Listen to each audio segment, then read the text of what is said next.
The silence after loss sounds like rain on dry earth. Boone had spent 7 years waking up with empty hands, searching for the warmth of a love that vanished without explanation. His eyes, witnesses to 1,000 lonely dawns, no longer expected miracles. Until one day, the dust from the road brought Clara May back. In her tired eyes, the reflection of 2 girls with her same gaze, her daughters. The blood that could save them flowed through his veins, though he never knew of their existence. Sometimes life grants us second chances that arrive with the whisper of small voices, with tiny hands, that rebuild hearts we thought were shattered forever. If this story of reunion and hope has touched your heart, gift us your like. Each heart that pulses is like a drop of rain on this earth thirsty for true stories. And tell us, how do you think this story will end? Your words could be the echo of your own experience, the wisdom that only years can deliver. We're listening. Dawn stretched. Like a canvas of fire over the hills of Red Rock Hollow, Clara May Hollister watched as light drew contours on the distant mountains while the stagecoach advanced along the dusty road. Her hands, small but strong, clung to the silver medallion hanging from her neck. 7 years.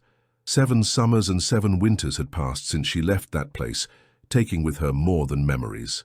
The driver announced the proximity of the ranch with a harsh shout that seemed to tear through the desert silence. Clara closed her eyes, feeling her heart accelerate its rhythm until it became an echo of the horse's gallop. She hadn't rehearsed the words. How to explain to a man like Boone Cartwright that he was the father of 2 girls he had never known? How to tell him that she needed his blood, his presence, his commitment?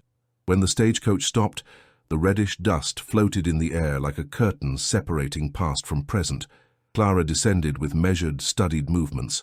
Her blue dress, austere, but dignified, contrasted with the reddish earth that clung to her worn boots. In the distance, under the shadow of the porch, she distinguished Boone's silhouette. He was still the same, tall, sturdy, with that posture of someone who had tamed more storms than horses. The old dog, Dusty, was the first to recognize her. He approached with a weary step, sniffing the air with distrust. Clara extended her hand, allowing the animal to remember her scent. Memories have different ways of clinging to us, she thought. Some adhere to the mind, others, like the scent of a loved one, hide in deeper places. Boone, she pronounced his name when she reached him, each syllable a weight and a release. I need your help. Our daughters need you. She saw how the hat slipped between his weathered fingers, how time stopped in those blue-gray eyes, eyes she now saw duplicated in the faces of Juniper and Delilah, waiting for her in the small-town inn. My daughters. Boone's voice sounded distant, as if coming from a place to which Clara no longer had access. The nearby cypress whispered with the breeze, accompanying the silence that stretched between them. A silence made of lost time, unspoken words, letters never received. Dr. Abernathy's small clinic smelled of ether and old wood. Clara watched the doctor's hands as he examined the test results. His fingers, yellowed by tobacco, turned the pages with a slowness that exasperated her. Through the window, she could see Boone sitting on the street bench, his back straight, his gaze lost on the horizon. The condition is rare but not unknown, the doctor finally explained, removing his glasses. The girls inherited this blood peculiarity from both of you. They will need periodic transfusions of the specific type that only the father can provide. Clara nodded. She had known for months when the doctor in El Paso confirmed it. What she didn't know was whether she would have the courage to return, to face not only Boone, but also the town that had watched her leave one dawn without goodbyes. She left the consultation with steps that tried to project a confidence she didn't feel. The midday sun fell relentlessly on Dry Creek, a tiny town where secrets had a habit of transforming into whispers that the wind carried from door to door. How long? Asked Boone when she sat beside him. 6 months, maybe a year of treatment, she responded, looking at her own hands. After that, who knows? Silence settled between them. Again, dense like the dust floating in the main street. Clara perceived Boone's familiar smell, leather, dry grass, and something indefinable that she had always associated with freedom. She felt a knot in her throat, thinking about how that smell had gradually faded from her memories over the years. Why did you never tell me? The question floated between them like an accusation, although Boone's tone contained more pain than reproach. Clara closed her eyes. The reasons, rehearsed so many times, during sleepless nights now seemed insufficient, fragile like yellowed pages. I wrote to you, 3 letters, after the accident on the route to El Paso. Her words came out broken. When you didn't respond, I understood that you had continued on your way. The rodeo, the competitions, the life you always wanted. Boone removed his hat, passing a hand through his hair, sparser and with silver threads that weren't there when Clara left. I never received any letter, he murmured, with a certainty. That made Clara feel cold despite the heat. In the distance, the bells of the small Baptist church rang, marking the hour. Time, that invisible river that had separated them, now reunited them in its current, dragging them toward an uncertain future. The St. Abigail Missionary School, with its whitewashed walls and small iron cross at the top, rose on the outskirts of town like a reminder of faith in the midst of the desert. Clara waited in the inner courtyard, under the shade of a solitary elm, while Sister Margaret went to fetch the girls. Her fingers nervously played with the medallion. Inside, she kept a lock of hair from each of her daughters, intertwined like their own destinies. She wondered what Boone would see when he met them. Would he recognize parts of himself in them? Would he accept the gift and responsibility they represented? The sound of small footsteps pulled her from her thoughts. Juniper and Delilah appeared in the courtyard, with identical blue cotton dresses, their brown hair gathered in imperfect braids. 6 years of life condensed into 2 pairs of curious eyes that examined the world with the same intensity that Clara remembered in Boone's gaze. "Are we going to meet Dad today?" asked Juniper, the boldest, always direct. Clara nodded, unable to speak. She had prepared the girls for weeks, telling them stories about the brave rider who was their father, showing them clippings from local newspapers where he appeared in competitions. But nothing would prepare them for the real moment. "What if he doesn't like us?" Delilah's voice, barely a whisper, revealed the fear that Clara also felt, but didn't allow herself to express. "He will like you," Clara responded, caressing her daughter's cheek. "How could he not love you? You're like stars fallen from the sky." They walked together toward the ranch, following the dusty road. The sun began its descent, tinting the landscape in copper and golden tones. Clara observed her daughters, so different despite being twins. Juniper, with her insatiable curiosity and determination, always a few steps ahead. Delilah, observant and reflective, collecting colorful pebbles that she kept in the pockets of her dress. In the distance, the Red Rock Hollow Ranch appeared like an ochre brushstroke against the horizon. Clara felt her heart accelerate. Next to the main corral, Boone's figure was silhouetted against the evening light. He was brushing a bay horse, with rhythmic and precise movements. He stopped when he saw them approach.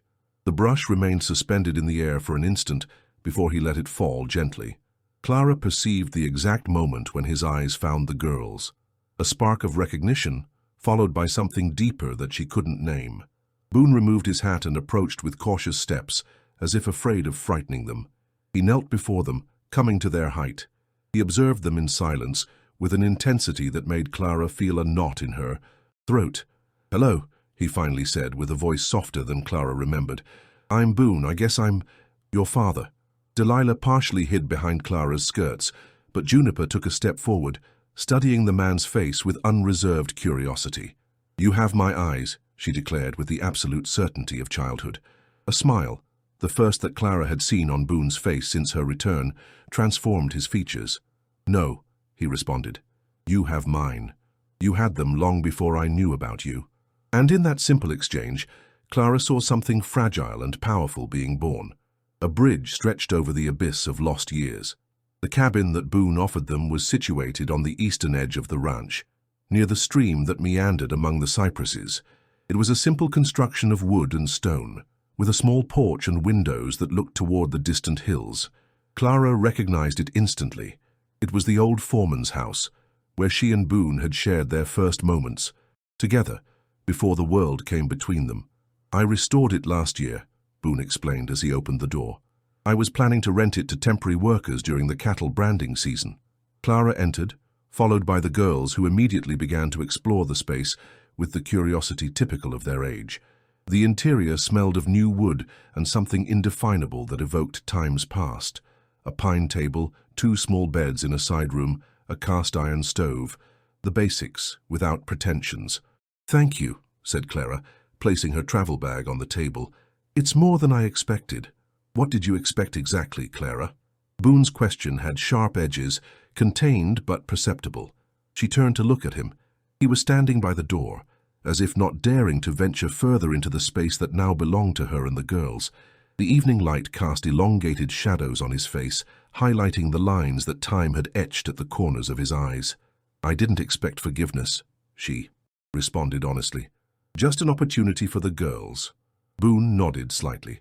His eyes scanned the room, stopping at each corner as if looking for ghosts from another time. "The doctor wants to see me tomorrow," he commented, changing the subject, "to talk about the treatment and transfusions." "I'll accompany you," said Clara. "There are details you should know." An enthusiastic shout from Juniper from outside interrupted the conversation. Both went out to the porch to find the girl crouched by the stream, observing something with fascination. "Mom, look, a frog with red spots," she exclaimed, pointing to the small amphibian jumping between the stones. Clara smiled, watching how Delilah joined her sister, with more cautious steps, but equally interested. From the corner of her eye she perceived Boone's gaze, fixed not on the frogs, but on the girls. There was something in that look, wonder, confusion, perhaps a mixture of both, that reminded her of the young man she had known years ago before rodeos and fame transformed him. "They look like you," he commented in a low voice, "the way Juniper moves without fear. And Delilah, she has your way of observing, as if storing every detail." Clara felt an unexpected warmth at this recognition. It was the first time Boone had mentioned something about the girls that went beyond the initial surprise. "Juniper has your stubbornness," she responded, "and Delilah draws just like you, precise strokes that capture the essence of things." The sun was setting behind the hills, tinting the sky in purple and orange hues. The girls were still entertained with their discoveries by the stream, oblivious to the adults' conversation, to the invisible currents flowing between them. "Tomorrow, I'll bring firewood and provisions," Boone finally said. "Winter will arrive soon, and the nights are cold in this part of the ranch." Clara nodded, silently thanking this small gesture that went beyond obligation. When Boone left, mounted on his horse that blended with the growing shadows, she remained on the porch watching her daughters play. The medallion seemed heavier against her chest, as if the decisions of the past and the uncertainties of the future had materialized in that small silver object. Dr. Abernathy's office seemed smaller with Boone inside. His presence occupied the space in a way that Clara had forgotten. It wasn't just his height or build, but something more primitive, as if he carried with him the open horizon, the immensity of the desert. Juniper was sitting on the examination table, with her arm extended while the doctor prepared the equipment for the transfusion. She showed no fear, only an intense curiosity about the procedure. Delilah, on the other hand, observed from a chair in the corner, clutching to her chest the drawing notebook she never abandoned. "The process is simple, but must be performed with precision," the doctor explained while preparing the needle.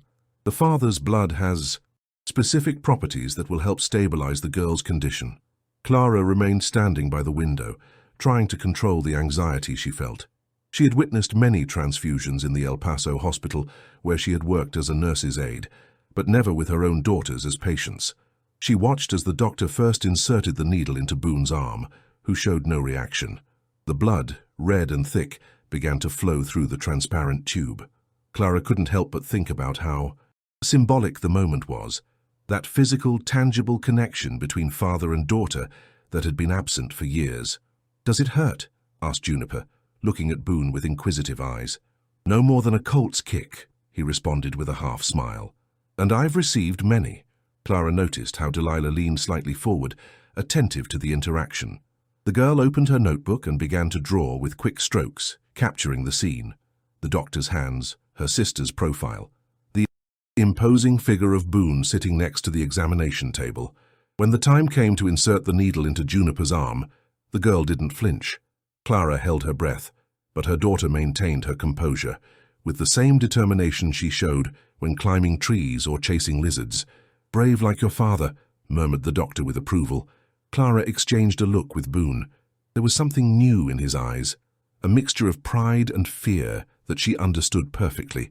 The fear of failing, of not living up to what these small beings needed, The transfusion continued in silence, only interrupted by the ticking of the wall clock and the occasional scratching of Delilah's pencil on paper. Through the window, Clara could see the main street of Dry Creek, where life followed its usual course. The mailman making his rounds, women with shopping baskets, cowboys entering and leaving the saloon. It seemed strange to her that the world continued turning while within that room something so transcendental was occurring. The lives of her daughters, literally flowing from Boone's veins to Juniper's. "Done," the doctor finally announced, removing the needle carefully. "In a few weeks, we'll see the results and schedule the next one. Delilah will be next." Juniper rubbed her arm, contemplating the small gauze that covered the insertion point. "Do I have more of you inside me now?" she asked Boone, with that frankness that disarmed.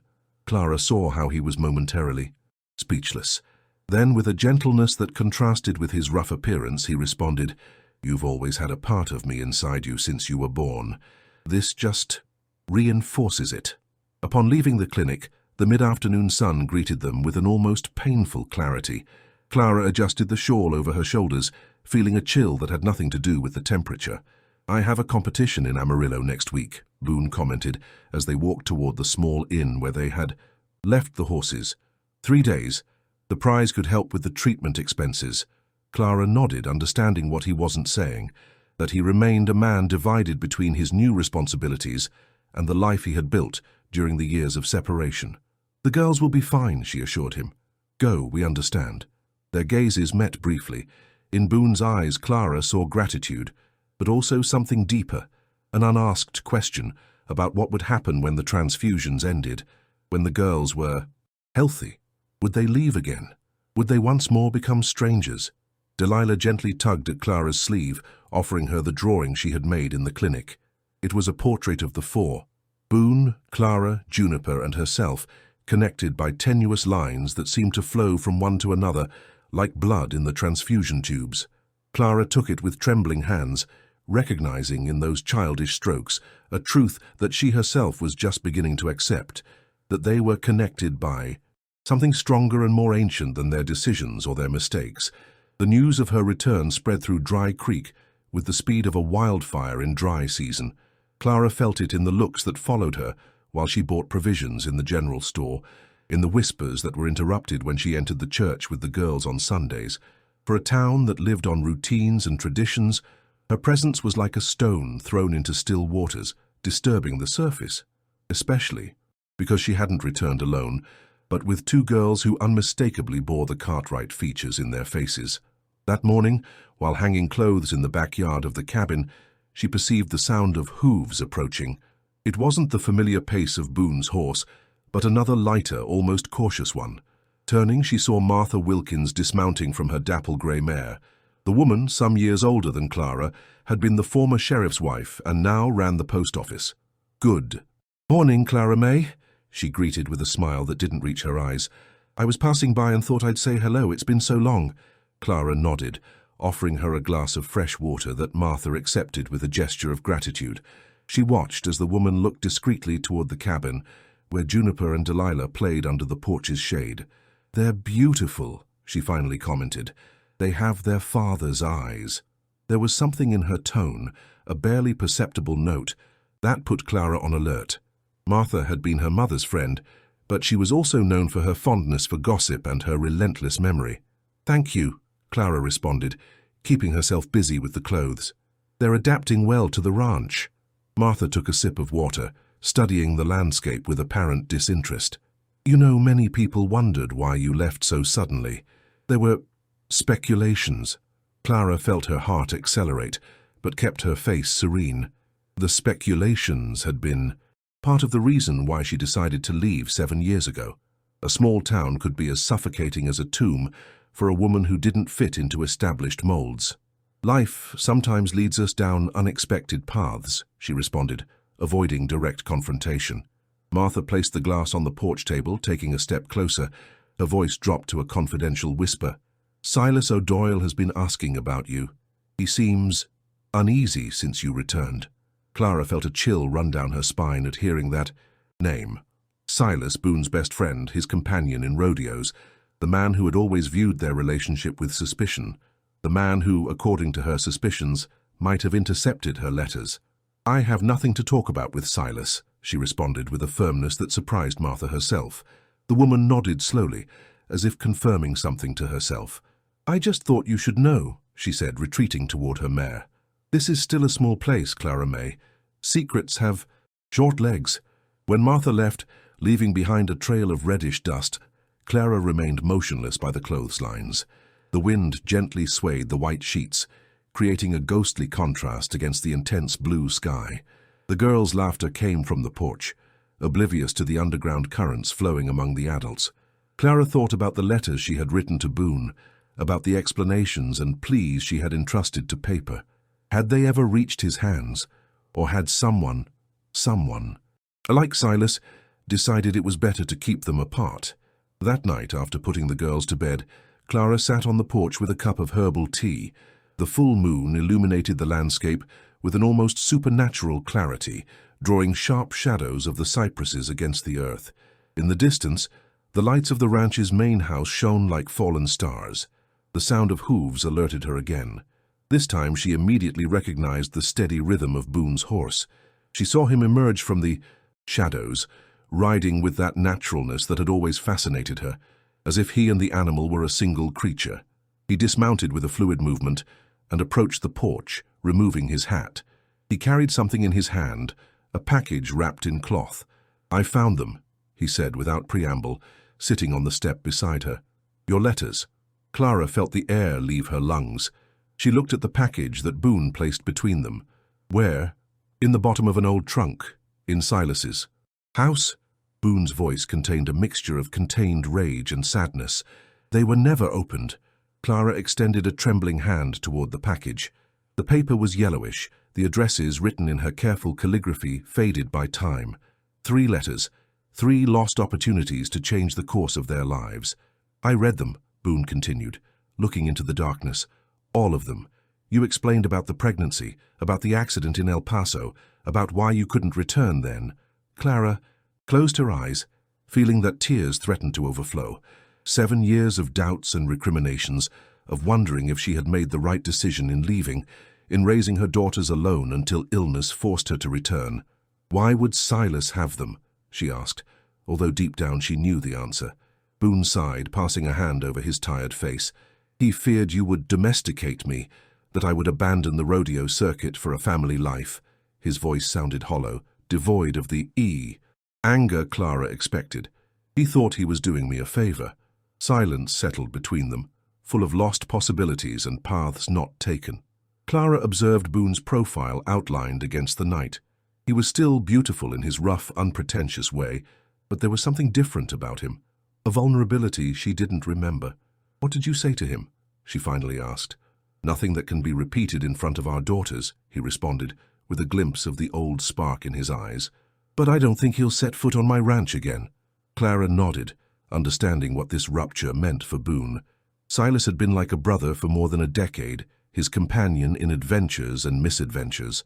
"I'm sorry," she said, without specifying exactly what she was apologizing for having left, for not having insisted more, for the lost years. Boone looked at her directly then, his eyes reflecting the silver light of the moon. "We can't undo the past, Clara," he said with unexpected gentleness. "But perhaps we can do something better with what we have left." He extended his weathered hand toward her, a simple gesture but loaded with meaning.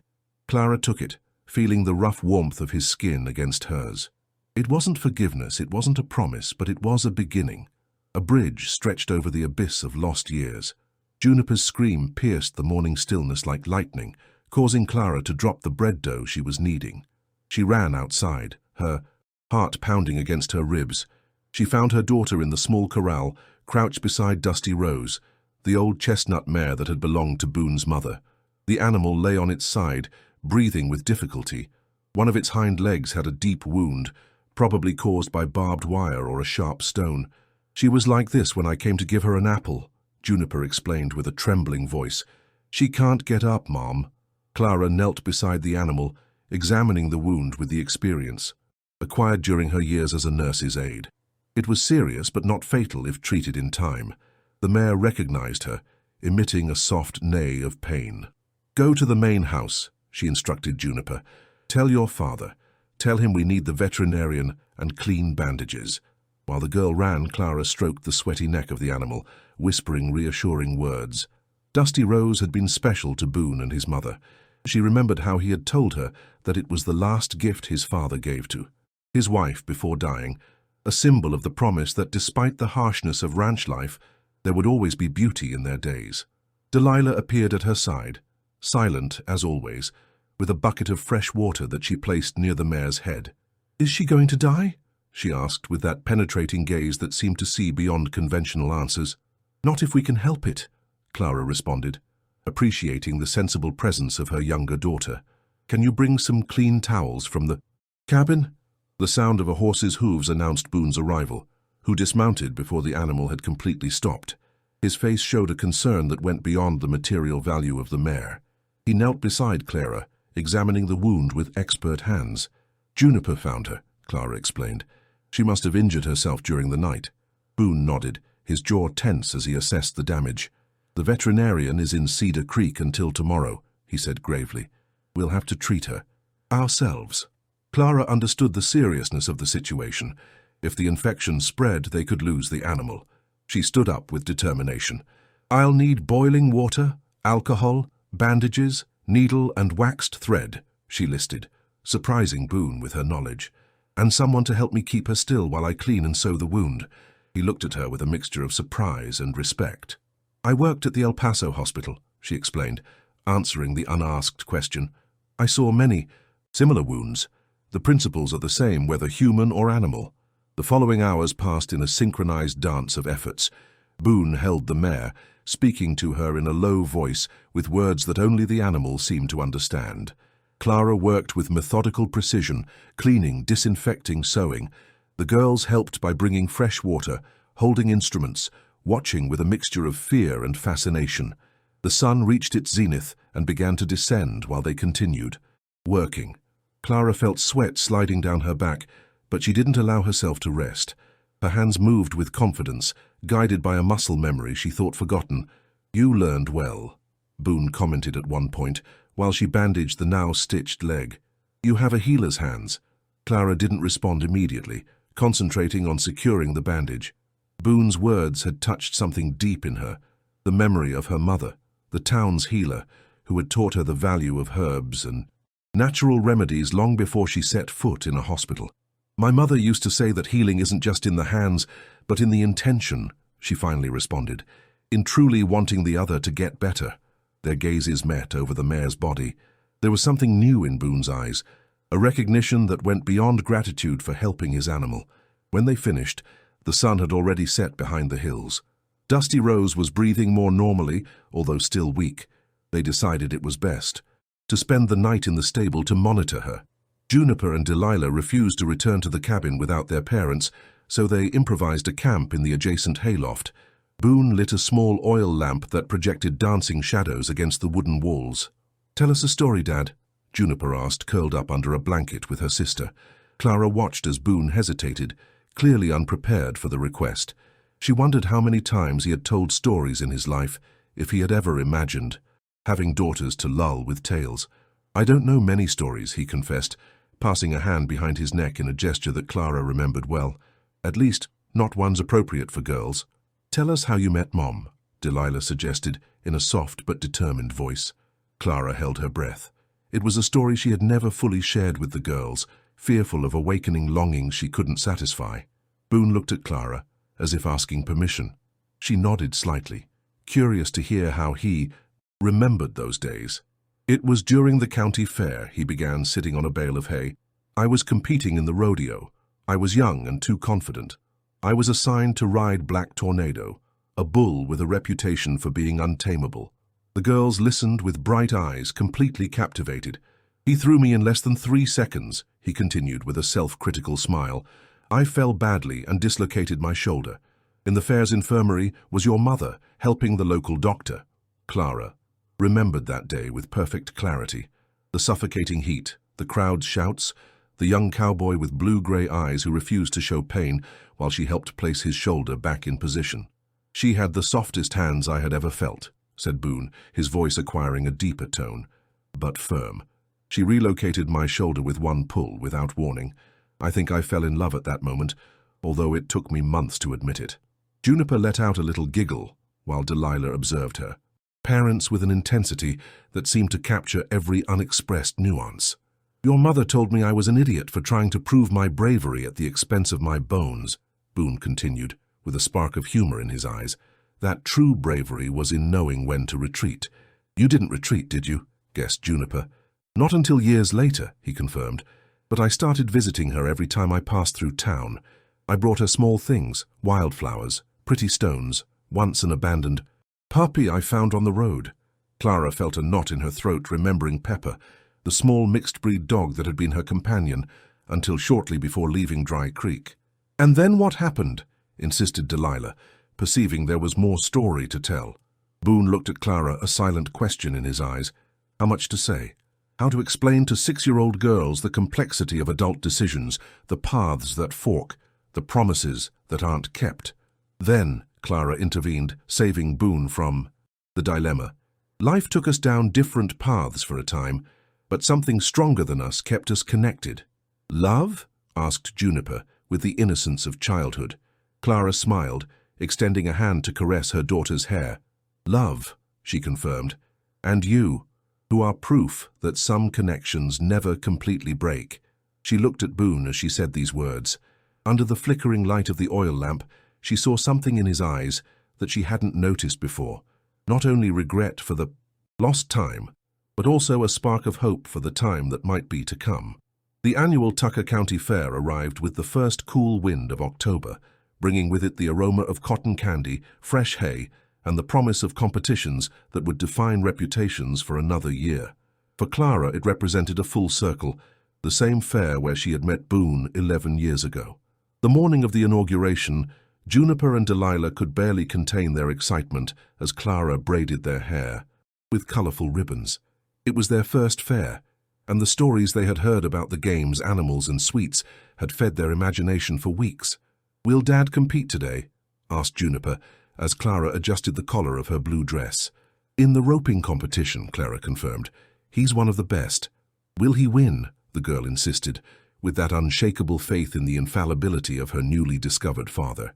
Clara smiled, remembering the young Boone in the arena, the absolute concentration on his face as he calculated the exact moment to throw the lasso. It's very likely, she responded, but the important thing isn't winning, but doing the best you can, completed Delilah seriously, repeating a lesson that Clara had instilled in them since they were small. The fairground bustled with activity when they arrived. Multicolored banners waved under the clear sky, food and craft stalls formed a maze of temptations, and the sound of live country music mingled with the laughter and conversations of visitors. Clara felt curious gazes following them as they advanced through the crowd. For many of the county's inhabitants, this was the first time they saw Boone Cartwright's daughters. Rumors had run like gunpowder since her return, but seeing the girls in person, with their unmistakable eyes and the erect posture that resembled their father, was a confirmation that would fuel conversations for weeks. They found Boone by the exhibition corrals, checking the condition of his lasso. He wore his best competition outfit, impeccable white shirt, worked leather vest, shiny boots, and the hat that Clara remembered from years ago, now with a new braided band around it. He straightened when he saw them approach, and Clara noticed how his expression softened. It was a subtle but undeniable change. His features, normally marked by a hardness acquired in years of work under the sun and brutal competitions, relaxed when his daughters were near. You arrived. Just in time, he greeted, leaning to receive Juniper's enthusiastic hug and Delilah's more measured one. The competition begins in an hour. Can we see the animals meanwhile? Asked Juniper, pointing toward the stables where prize specimens of cattle and horses were exhibited. Boone exchanged a glance with Clara, seeking her approval. This new habit of consulting each other about decisions related to the girls had developed naturally during the weeks of coexistence. Go, Clara conceded, but stay where I can see you. While the girls ran toward the stables, Clara noticed the presence of Edith Hollister, her mother, approaching from the preserve's exhibition tent. At 65, Edith remained an imposing figure, with her silver hair gathered in a severe bun and her proud posture. The relationship between them had been tense since Clara announced her pregnancy and her decision to leave, but the return and the girl's illness had created a fragile bridge of reconciliation. "I see Boone finally knows his granddaughters," Edith commented upon reaching them without preamble. Clara perceived the immediate tension in Boone's shoulders. Her mother had never been a supporter of their relationship, considering that an itinerant cowboy was not the future she had imagined for her only daughter. "Mrs. Hollister," Boone greeted with a nod, maintaining his composure. "Yes, we are recovering lost time." Edith evaluated him with that penetrating look that Clara knew so well. The same one. She used to judge the quality of fruits at the market or the honesty of a traveling salesman.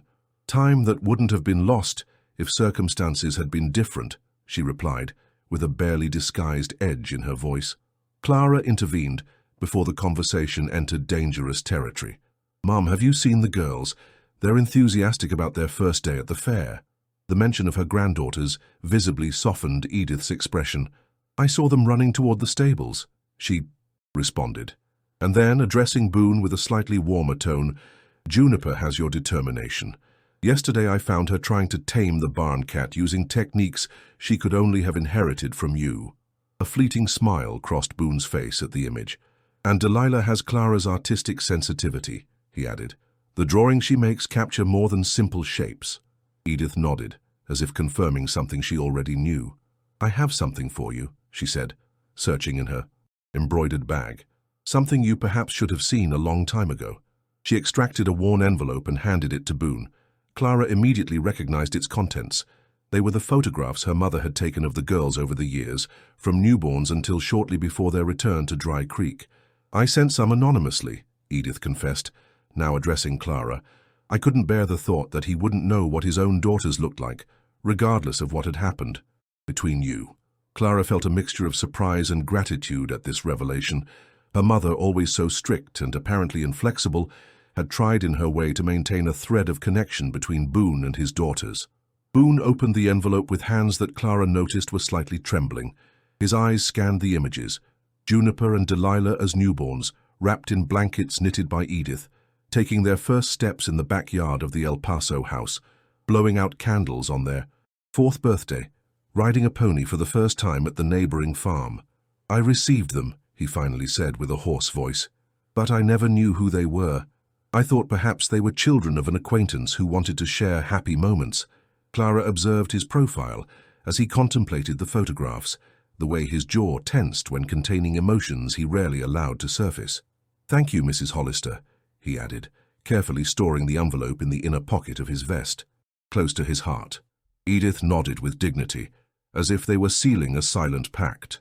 "Win today," she said simply. "Your daughters are watching." With these words, she walked away toward the crafts pavilion, where her peach preserves competed for first prize, as they had every year since Clara could remember. When they were alone, Clara didn't know what to say.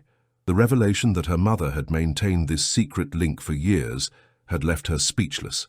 "I'll never fully understand her," she finally commented, observing Edith's erect figure moving away among the crowd. "She's a proud woman," Boone responded with an understanding that surprised Clara. "Like her daughter, but she knows what's important, in her own way." The announcement that the roping competition would begin in 15 minutes interrupted the conversation. Boone adjusted his hat, preparing to head to the arena. "Clara," he said before leaving, with an intensity in his gaze that transported her years back to when. They were young, and the future seemed like an open road before them. "Whatever the result today, I want you to know that I'm grateful you returned, for giving me the chance to know them." She nodded, unable to express in words the whirlwind of emotions she felt. She watched as he walked away toward the arena, with that confident step and straight back that had always characterized him. Juniper and Delilah returned running, brimming with stories about newborn colts and enormous prize bulls. Clara guided them to the stands, where they found perfect places to observe the competition. While they waited, Clara noticed the presence of Silas O'Doyle among the competitors, his tall and lanky figure unmistakable even at a distance. It was the first time she had seen him since her return, and the revelation of his role in their separation made her feel a knot in her stomach. Silas looked in her direction once, briefly, before averting his gaze with what seemed like shame or regret. The competition began with the boom of the corral gate opening. One by one, the cowboys demonstrated their skill, chasing swift steers, calculating distances, throwing lassos with millimetric precision.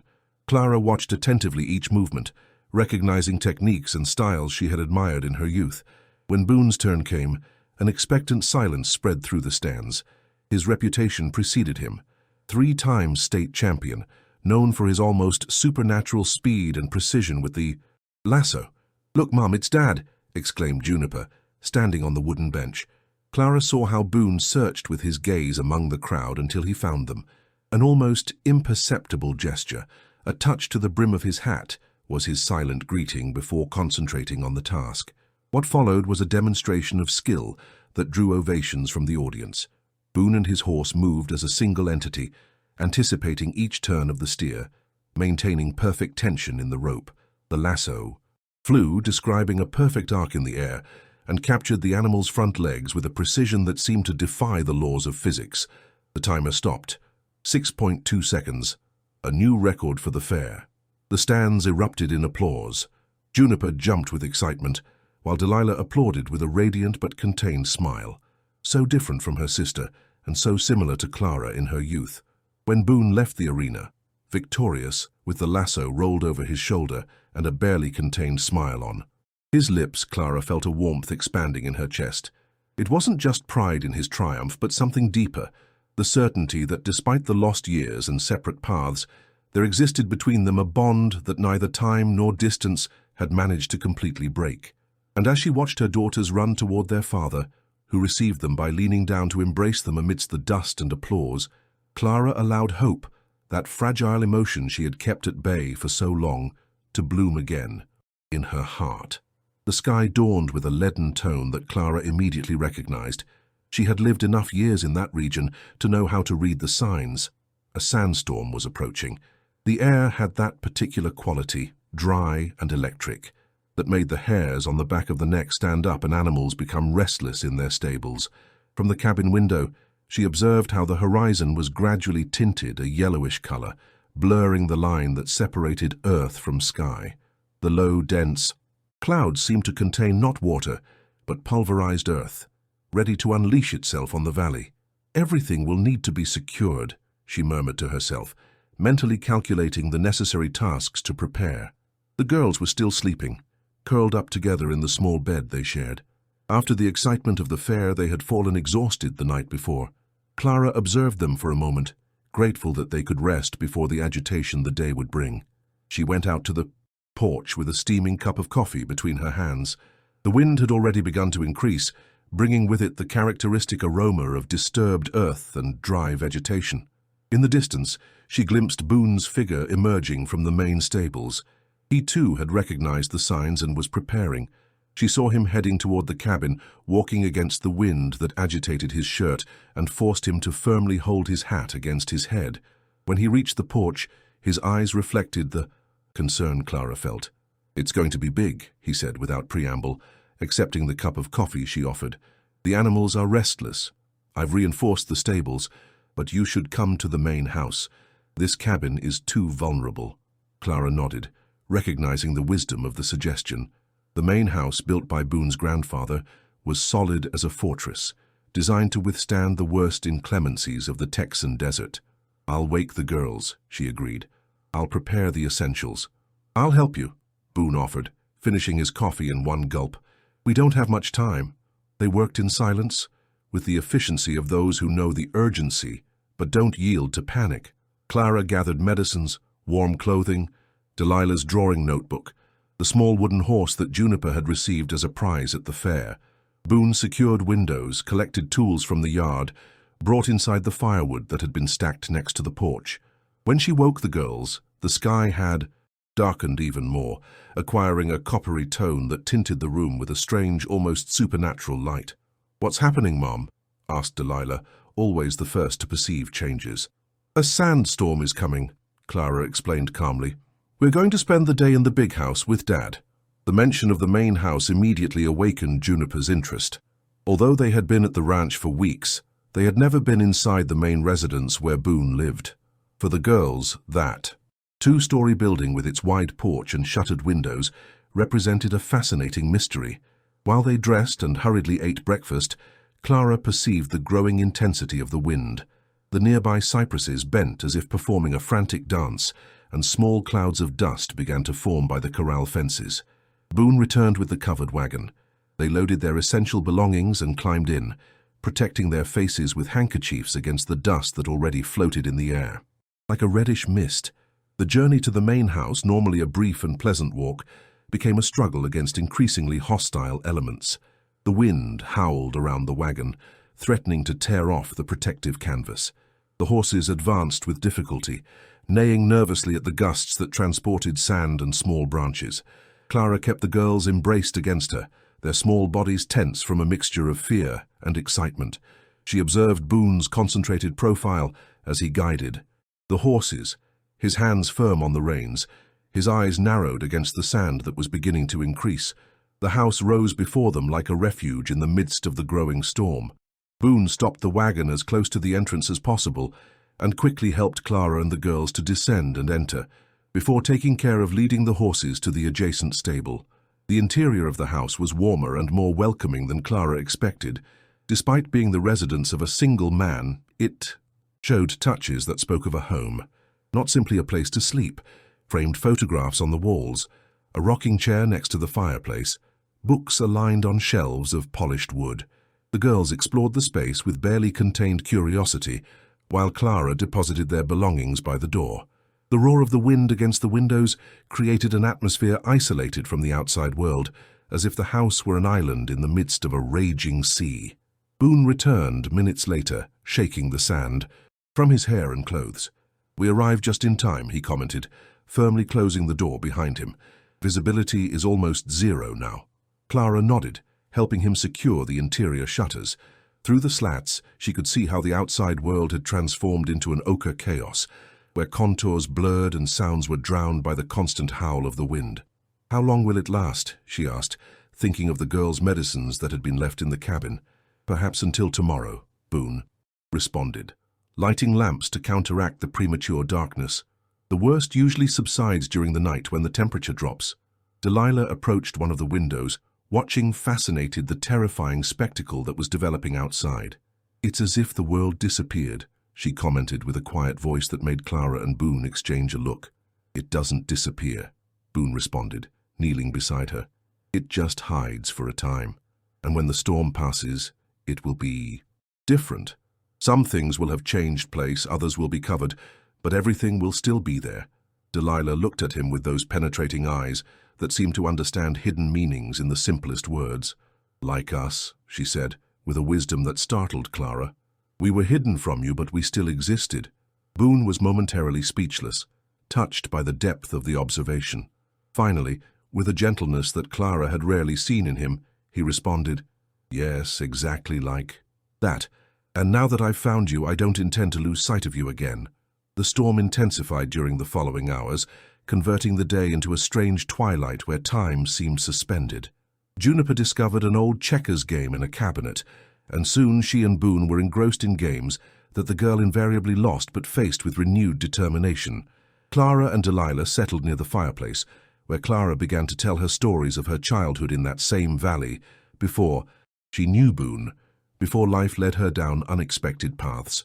The girl listened attentively, drawing in her notebook scenes from the stories her mother related. Lunch was an improvised affair with the provisions they had brought and those Boone had stored. They ate together at the oak kitchen table, the roar of the storm as a backdrop for a conversation that flowed with a naturalness that surprised Clara. It was strange, she thought, how a natural calamity could create this space outside of time, this bubble where the four of them temporarily existed as the family they could have been if circumstances had been different. In the afternoon, when the girls fell asleep on the sofa, exhausted by the excitement and lulled by the constant sound of the wind, Clara and Boone found themselves alone for the first time since the night he had given her the lost letters. They sat by the window in the living room, observing the hypnotic dance of sand swirling outside. The amber light from the oil lamps created soft shadows on their faces, softening the marks that time and worries had left. "Your mother gave me something else besides the photographs," Boone commented after a long silence. "She gave me this." From his pocket, he extracted a small object that Clara immediately recognized, a silver ring with a simple design of intertwined leaves, the ring that her father had given to her mother on their 20th anniversary, and that she had left behind when she left. "She said it was always meant for you," Boone continued, turning the ring between his fingers, "that she should keep it until the right time." Clara felt a knot in her throat. The ring represented not only her parents' love story, but also all the hopes her mother had placed in her, hopes that Clara had feared to disappoint. "I don't know if there's a right time for us, Boone," she responded honestly. "We've lost so much time." "What if we didn't see it as lost time?" he interrupted her, with an intensity in his gaze that transported her years back. "What if they were simply paths we needed to travel separately to arrive where we are now?" Clara considered his words, surprised by the perspective they offered. She had always seen the 7 years of separation as an abyss of lost opportunities, moments they would never recover. "Where are we exactly?" she asked, needing clarity amidst the confusion of feelings bubbling inside her. Boone leaned slightly toward her, the ring still between his fingers. "In a place where we can choose again," he responded. "Not as the young people we were, impulsive and with much to prove, but as we are now, with scars, with responsibilities, with 2 daughters who need their parents united in some form." The storm roared with renewed force, making the windows vibrate. Clara thought about how nature sometimes forces us to take shelter, to stop and look at what we have in front of us. "I don't expect an answer now," Boone added, placing the ring on the table between them. "I just wanted you to know that I'm willing to try if you are too." Clara observed the ring, shining under the lamplight. It represented a promise, but also a question. Was she prepared to trust again, to risk her heart that had been so hard to protect during these years? Before she could respond, a muffled cry from Juniper startled them. The girl had awakened and was sitting up on the sofa, her eyes open with terror. "The medicines!" she exclaimed. "We left the blue box in the cabin." Clara felt her heart stop. The blue box contained the special medication that Delilah needed to take every night, a complement to the transfusion treatment that helped stabilize her condition. "My God, you're right," she confirmed, remembering with horror that in the rush to pack the essentials, the small box had been left on the bedside table in the girls' room. "We can't go through the night without it." Boone had already stood up, heading to the closet where he kept his coat and hat. "I'll go." "Get it," he declared with determination. "No." Clara stopped him, grasping his arm. "It's too dangerous with this storm. You can't orient yourself out there." "I know this ranch with my eyes closed," he responded, covering Clara's hand with his own. "And I have the guide rope for emergencies. It's not the first storm I've traversed." Clara felt fear growing inside her, mixed with a helplessness that was unbearable to her. She knew the medication was crucial for Delilah, but the idea of Boone risking himself in the midst of that unleashed fury terrified her. "Then I'll go with you," she decided, with a determination that admitted no discussion. Boone shook his head. "The girls can't stay alone, and we need someone to keep a light on to guide me back," he argued with implacable logic. "I promise I'll be careful." Clara understood that he was right, though every fiber of her being rebelled against the idea of letting him go alone. With trembling hands, she helped him prepare. A thick scarf around his neck and mouth, protective goggles he had used in previous storms, resistant leather gloves. When he was ready, he looked more like a figure from another world than the man she knew. Only his eyes were familiar behind the glasses, with that unshakable determination she had always admired and feared in equal parts.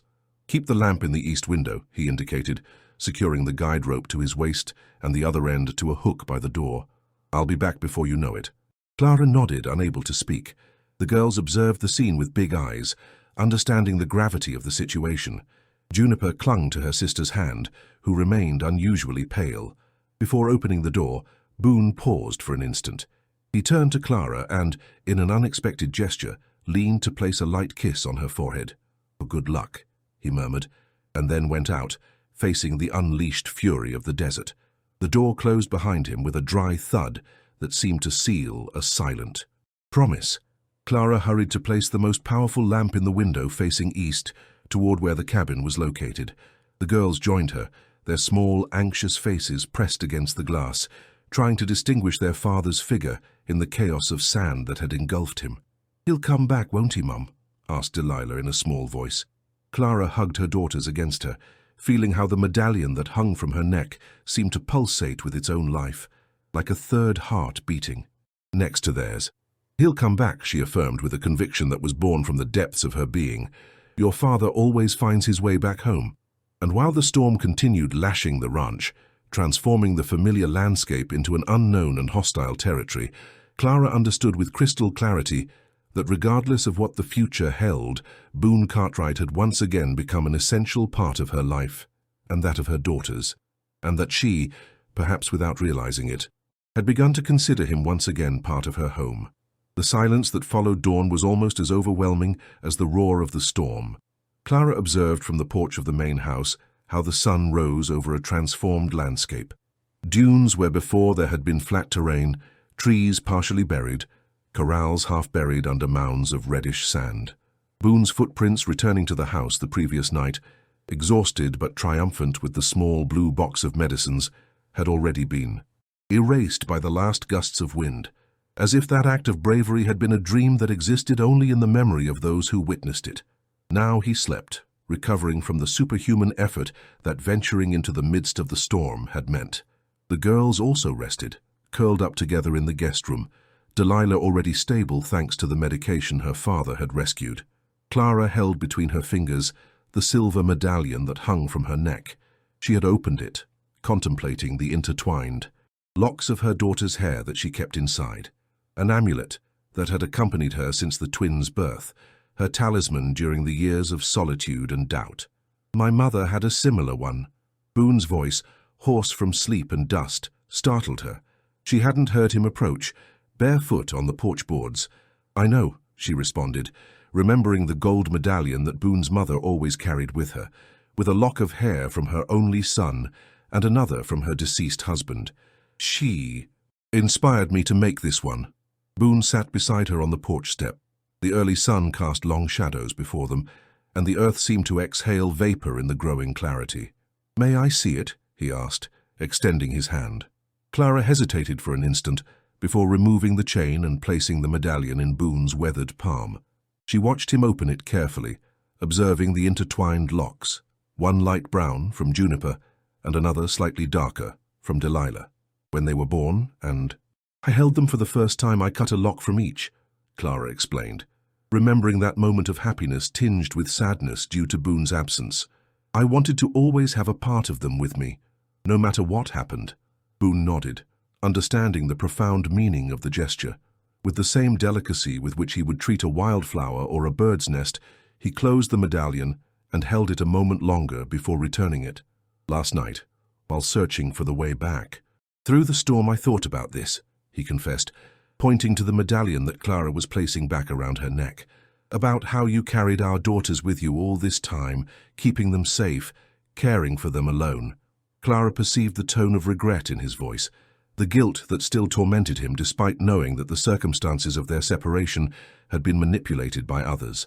"I did what any mother would do," she responded, downplaying what she herself considered simply her duty. "No, Clara," Boone contradicted her gently. "You did much more. You gave them roots and wings. You taught them about me when you could have erased me from their lives. You showed them my photograph in the newspapers, told them stories about the man who was their father, even though you didn't know if they would ever see me again." Clara felt a knot in her throat at Boone's recognition.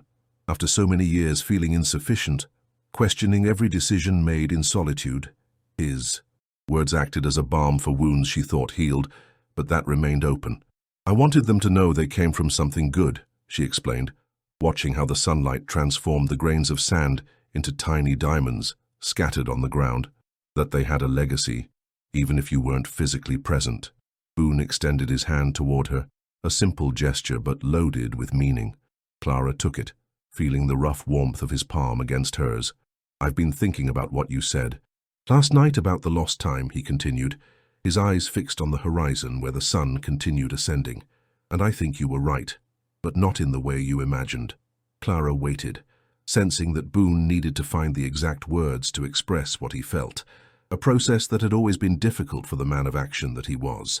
"The time we spent apart wasn't just a loss," he finally elaborated. It gave me the opportunity to become someone who could be a better father than I would have been then, more patient, less impulsive, with something to offer besides rodeo stories and scars. Clara reflected on these words, recognizing the truth they contained. The young Boone, with his hunger for adventures and recognition, would have struggled against the restrictions of fatherhood. The man sitting beside her now, in contrast, seemed to understand the true value of what he had almost lost forever. And it allowed me to discover my strength, she added, completing the thought. To learn to trust my decisions, to fight for what's important. Boone nodded, squeezing her hand slightly. Perhaps the time was never really lost, he concluded. We were just finding our way back to each other, through them. The sound of small footsteps inside the house announced that the girls were awake. Clara and Boone separated gently, but something had changed between them.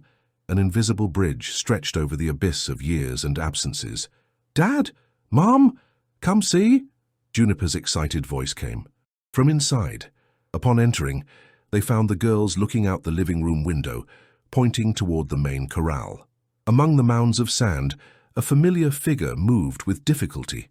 Dusty Rose, the old wounded mare, had managed to get out of the auxiliary stable and was walking, limping but determined, toward the house. "She's recovering," Boone commented with amazement, watching how the animal advanced, carefully supporting the previously injured leg. The veterinarian said she might not walk normally again.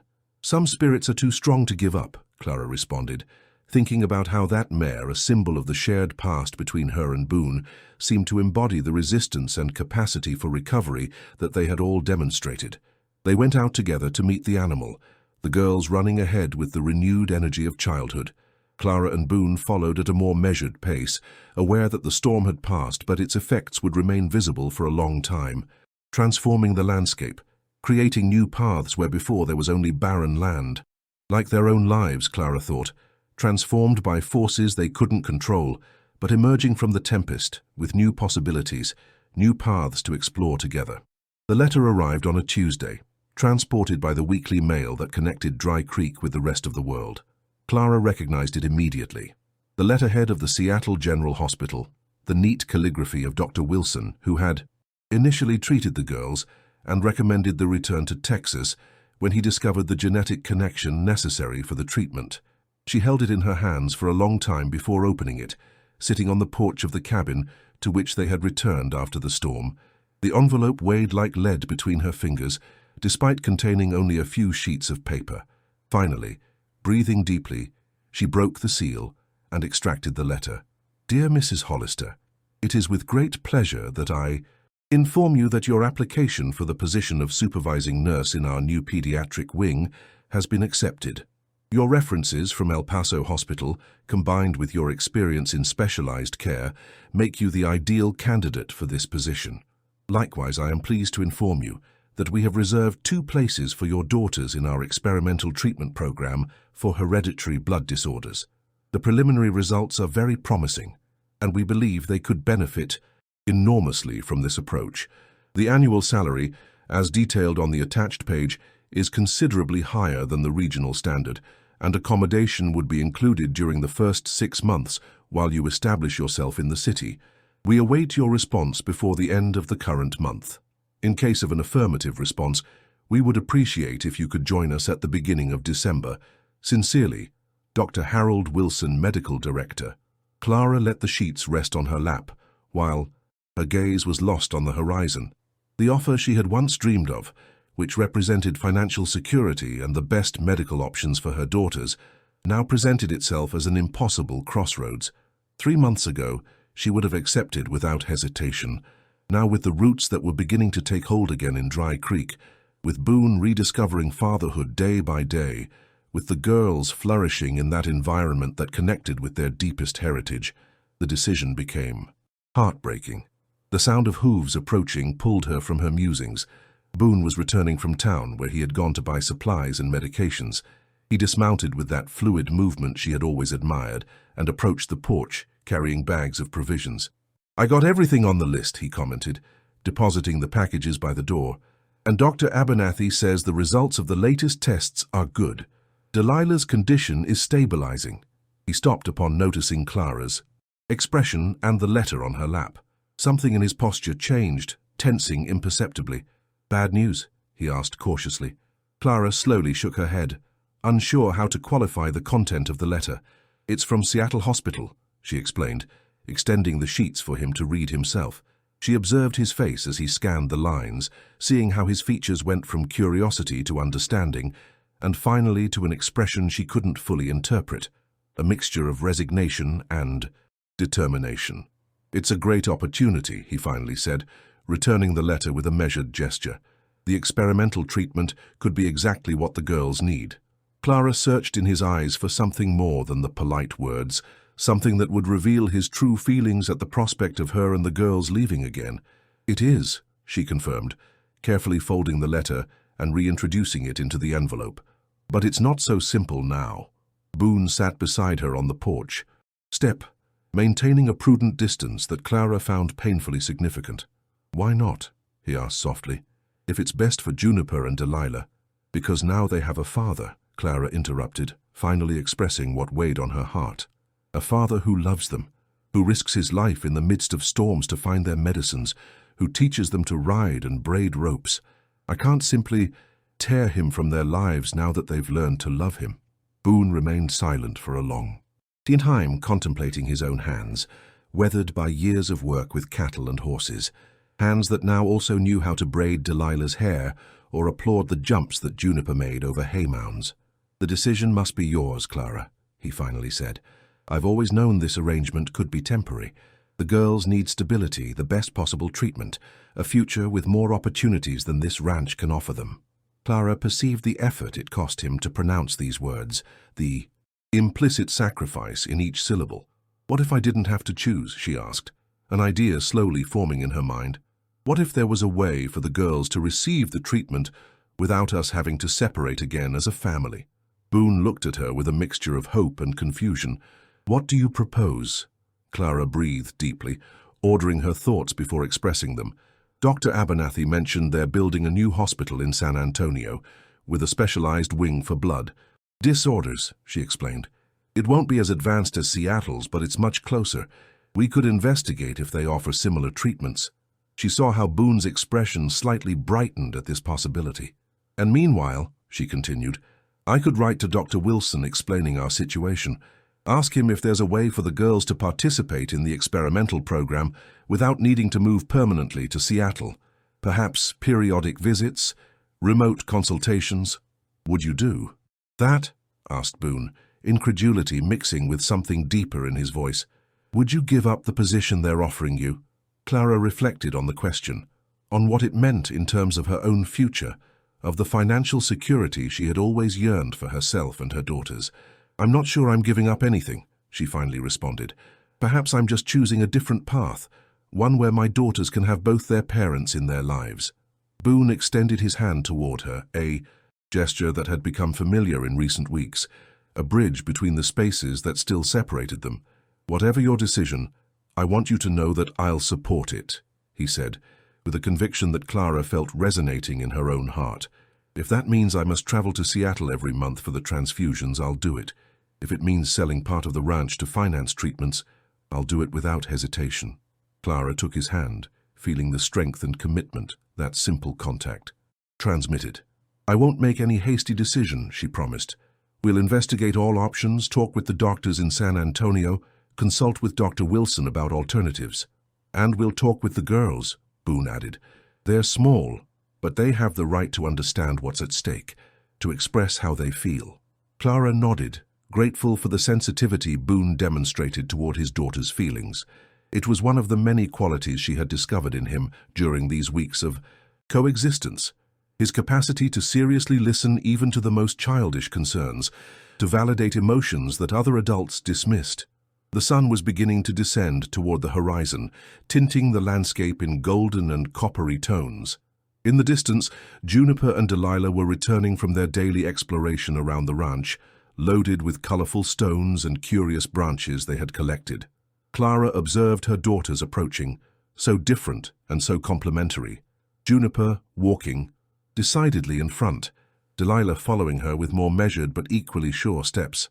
She saw in them not only her own reflection and Boone's, but also possibilities that transcended the past and the decisions made or postponed. "We have time," said Boone, following the direction of her gaze. "Not all important decisions must be made immediately." Clara nodded, understanding the wisdom in his words.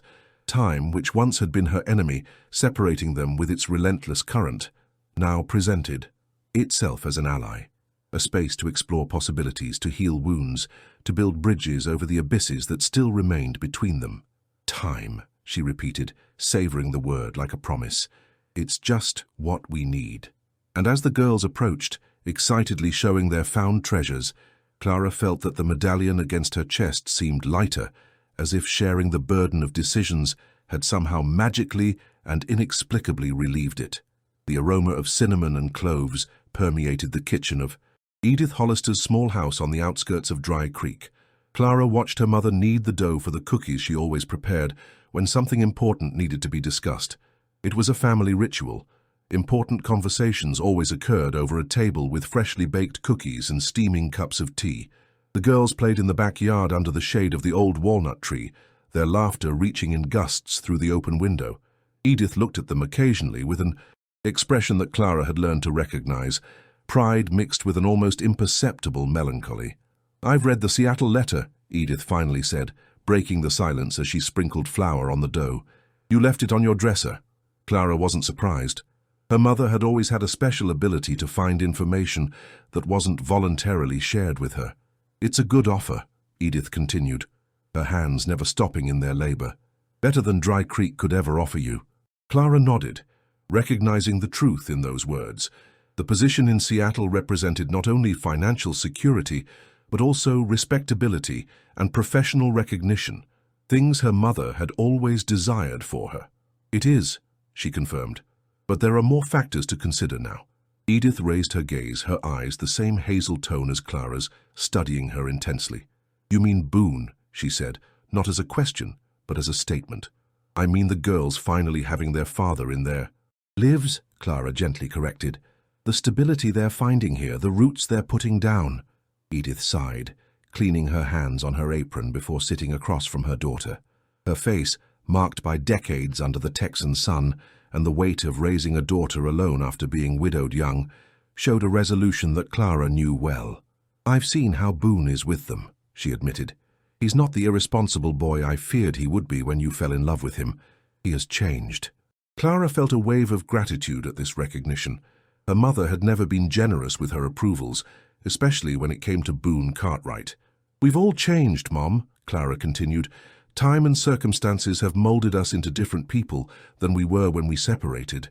Edith took a cutter and began to shape the cookies, a mechanical gesture that contrasted with the intensity of her thoughts. "You know, when you left, I used to sit in this very place, wondering if I had done for the right thing," she confessed with an unusual vulnerability. "If I should have supported you more instead of pushing you to make decisions based on what I considered prudent." Clara observed her mother with surprise. In all these years, Edith had never expressed doubts about her role in the events that led to her departure. "You did what you thought was best for me, for the girls," Clara responded softly. "Perhaps," Edith conceded, placing the cookies on the baking tray. "But now I see that sometimes what seems like the safe path is not necessarily the right path." She wiped her hands on her apron and approached the window, observing her granddaughters playing under the walnut tree. Juniper had found a fallen branch and was using it as an imaginary sword, while Delilah drew patterns in the earth with a stick. "I've made a decision," Edith announced, turning to Clara. "The house in El Paso, the one I inherited from my sister. I'm going to sell it." Clara blinked, disconcerted by this unexpected turn in the conversation. The house in El Paso was the only valuable property her mother owned, her security for old age. "Sell it? Why?" Edith returned to the table, sitting across from her daughter, with a serene expression that Clara didn't remember having seen before on her face. "To finance a clinic here in Dry Creek," she explained. "I've spoken with Dr. Abernathy. He's willing to partner with a specialist from San Antonio, but they need funds for the equipment." Clara felt the air leave her lungs. The implication of what her mother was proposing was enormous. "Mom, you can't. It's your security, your future." "My future is here, with my granddaughters," Edith responded firmly. and their future should include both the best possible medical care and the presence of both parents. Clara couldn't contain the tears that sprang forth at this unexpected gesture. She knew too well the value her mother placed on financial security, how much she had struggled after being widowed to maintain a stable life. "I can't let you make that sacrifice," she protested. "It's not a sacrifice," Edith corrected, taking her daughter's hands in hers. "It's an investment in what truly matters. Besides," she added with a flash of her usual pragmatism, "Dr. Abernathy says you could work at the clinic. It wouldn't be Seattle Hospital, but you would be using your training, helping people who need it." Clara contemplated this possibility, feeling how the pieces began to fit together in a way she hadn't considered. A local clinic with modern equipment could provide much of the treatment the girls needed without having to move to Seattle. "Does Boone know about this?" she asked. "It was his idea," Edith confessed with a small smile. "He came to see me 3 days ago, told me about the Seattle letter, and asked if I knew anyone in San Antonio who could partner with Dr. Abernathy." Clara felt a mixture of astonishment and something deeper, a recognition of the man Boone had become, someone capable of thinking beyond his own desires, of seeking solutions that would benefit all involved. "He offered to sell part of the ranch," Edith continued, "but I told him the house in El Paso was worth more and easier to liquidate. We argued a bit," she added with a spark of humor. "He's as stubborn as you are." The oven timer sounded, announcing that the cookies were ready. Edith got up to remove them, filling the kitchen with their sweet, spiced aroma. Clara remained seated, processing the magnitude of what her mother and Boone had been planning without her knowledge. She didn't know whether to feel excluded from such important decisions or moved by the joint effort of two people who, until recently, could barely be in the same room without tension. "Why didn't you tell me before?" she asked when Edith returned to the table with the tray of steaming cookies. "Because we needed to be sure it was viable," her mother responded. "The doctor from San Antonio, Reynolds, visited the town yesterday while you were with the girls at school. He reviewed their files and believes they can benefit from his treatment program with monthly visits to San Antonio instead of moving permanently." Clara felt a weight lighten in her chest. The possibility of a middle path where her daughters would receive the necessary medical attention without sacrificing the newly found family stability seemed too good to be true. "And Dr. Wilson in Seattle?" she asked, thinking of the expectations her application had generated. "I wrote to him explaining the situation," intervened a voice from the kitchen door. Clara turned to find Boone standing in the doorway, hat in hand, and a cautious expression on his face, as if he feared having crossed boundaries that weren't yet clearly defined between them. "I hope you don't mind," he added, advancing a step inside. "I explained to him that we were establishing a local clinic and asked if he would be willing to share treatment protocols with the doctors here." Clara stood up, divided between gratitude for his initiative and frustration at feeling once again outside the control of decisions that directly affected her life and that of her daughters. "You should have consulted me," she said, though without real recrimination in her voice. "I know," Boone admitted, "but I feared you would feel I was interfering, imposing my presence in decisions you've always made alone." Edith observed the exchange with an expression that mixed satisfaction and a wisdom born from her own experiences. "I'll leave you to talk," she announced, placing a plate of cookies on the table. "I'm going to see what those girls are up to under my walnut tree." When they were alone, silence extended between Clara and Boone, full of unspoken words and barely contained feelings. "I'm not used to sharing these decisions," Clara finally confessed, sitting down again. "For 7 years, every choice about our lives has fallen exclusively on my shoulders." Boone nodded, understanding the weight of what she expressed. He approached the table but remained standing, as if unsure of his place in that conversation.